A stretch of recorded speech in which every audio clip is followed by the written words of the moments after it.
רק מה לעשות, הוא פוגע לו בחזה, כי הילד בדיוק התכופף. אז ילד בן 14 נהרג.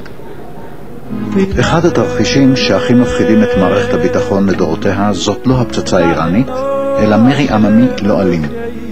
צעדת הגלביות הלבנות. מיליוני ילדים, נשים, גברים לא אלימים אבל נחושים, צועדים לירושלים, התנחלות או סתם לאיזה מחסום. לצה"ל עד היום אין אמצעים להתמודד עם תרחיש כזה בלי לגרום למאות הרוגים.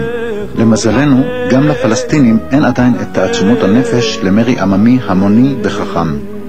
טוב, יש את תרחיש הימים שתמיד אוהבים להציג דווקא מערכת הביטחון של אלפי מוסלמים גלביות. זאת בעיה, וכן, נשק מהסוגים שאמרתי, בהחלט היה מפזר אותם ומסלק אותם, לא היו יכולים לעבור.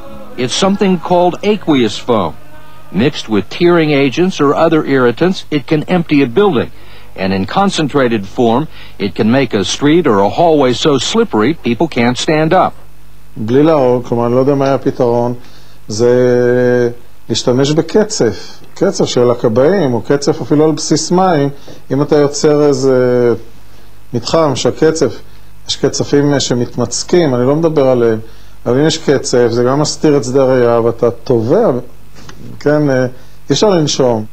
בארצות הברית מפתחים מערכת אחרת שמשדרת גלים אלקטרומגנטיים שגורמים לכאב ומרחיקים את המפגינים.